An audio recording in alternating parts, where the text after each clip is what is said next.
우리 서로 한번 인사합니다. 이렇게 서로 인사하겠습니다. 주님께서 부활하셨습니다. 주님께서 부활하셨습니다. 나도 부활할 것입니다. 나도 부활할 것입니다.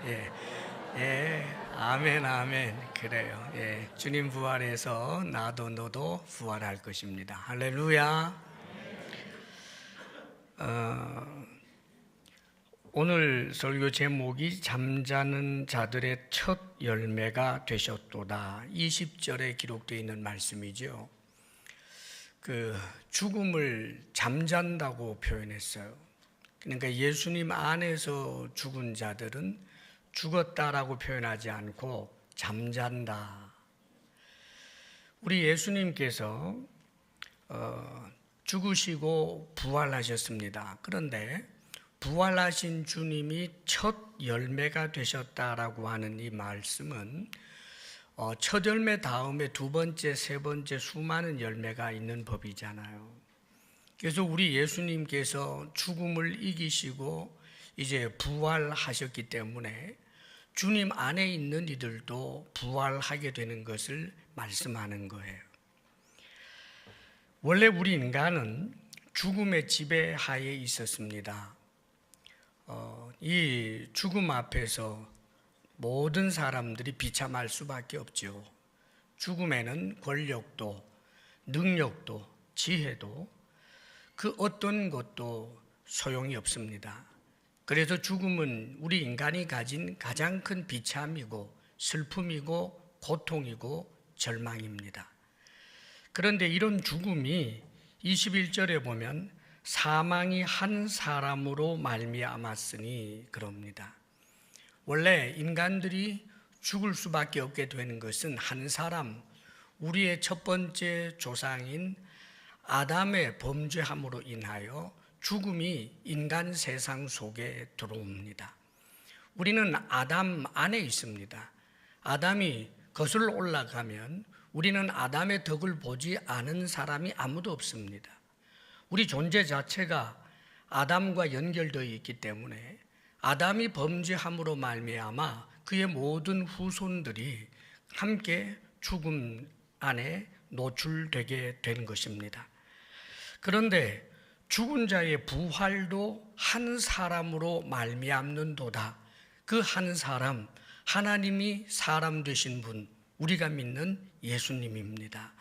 죽음이 한 사람으로 말미암아 되었는데 다시 부활하는 것도 역시 한 사람 예수님으로 말미암는다고 말씀해 주고 있는 것입니다.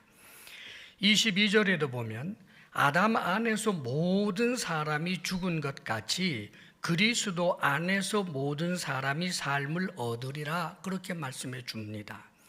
아담 안에서 우리는 아담 부인 못합니다. 그래서 우리는 이 세상에 태어나는 모든 인간들은 아담의 허리에서 태어났기 때문에 다 아담 안에 있습니다. 그런데 부활하기 위해서는 그리스도 안에 있어야 하는데 우리는 육적으로 예수 그리스도와 상관이 있는 이들이 아닙니다. 그런데 예수님을 믿을 때 예수 그리스도를 하나님께서 보내주신 나의 구원자라고 믿게 될 때 우리는 놀랍게도 예수님 안에 있는 존재가 되는 것입니다. 그러므로 아담이 범죄함으로 모든 사람들이 죽게 되었고 예수님이 부활하심으로 세상의 모든 사람들이 저절로 부활의 영광에 참여하는 것이 아니라 예수 그리스도를 믿을 때 그리스도 안에 있을 때 그러면 그 사람은 부활의 영광에 참여하게 되는 것입니다. 사랑하는 여러분, 우리에게 부활의 소망은 믿음 바깥에 있는 것이 아님을 기억하시기를 바랍니다. 예수 그리스도를 믿는다라고 하는 것이 얼마나 복된 일인지를 여러분들이 항상 이 성경 말씀을 통하여 소망 삼고 또 그것으로 기쁨과 감사로 그렇게 행할 수 있게 되기를 바랍니다. 이제 이 부활은 앞으로 놀라운 일들을 우리가 보게 될 것입니다. 언젠가 저도 여러분도 죽습니다. 우리의 영혼은 성경에 말씀하신 것처럼 믿는 사람들이 가는 곳, 낙원, 우리 주님이 계신 곳에 함께 있게 될 것입니다. 그리고 언젠가 주님께서 재림하시게 되는 그때에 오늘 성경 말씀합니다. 각각 자기 차례대로 되리니 먼저는 첫 열매인 그리스도요, 다음에는 그가 강림하실 때, 즉 재림하실 때에 그리스도에게 속한 자요. 예수님께서 재림하시게 될 때 죽었던 우리들도 그 영혼이 하나님께서 놀라운 역사로 역사하여 주셔서 신령한 몸으로 부활하게 되고, 주님이 강림하실 때, 재림하실 때 주님과 함께 이 땅에 오게 됩니다. 이것이 말하자면 첫째 부활입니다.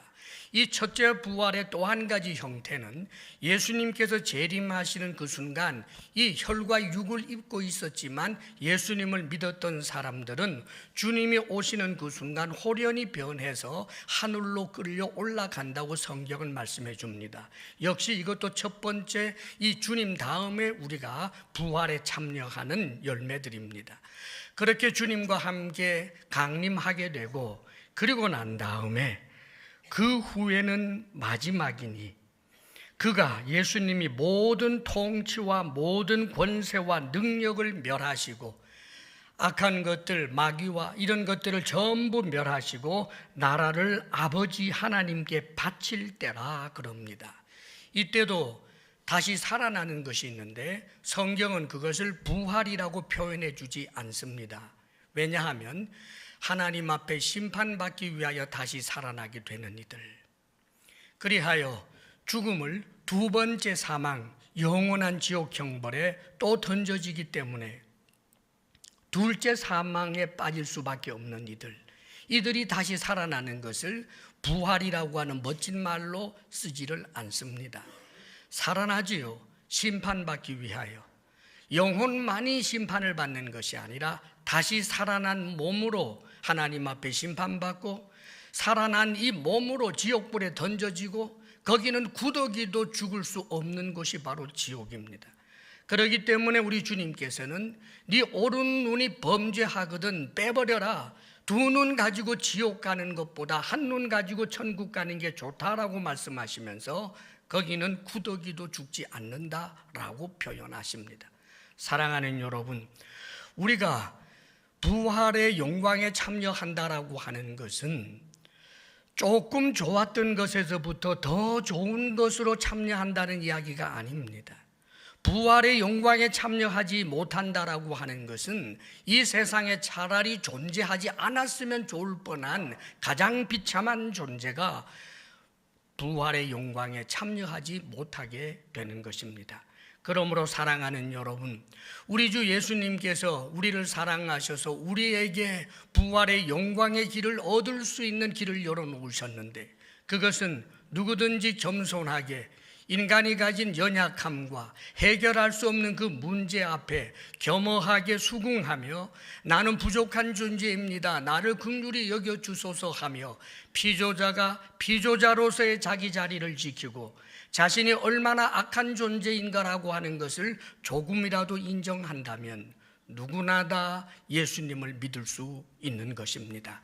하늘의 별을 따오라 하는 것도 아니고 어려운 일을 하라고 하는 것도 아닌데, 사랑하는 여러분, 우리 주 예수 그리스도를 믿는 믿음을 견고하게 하시고 하나님께서 주신 풍성한 은혜에 속하는 하나님의 사람들이 되시기를 축복합니다.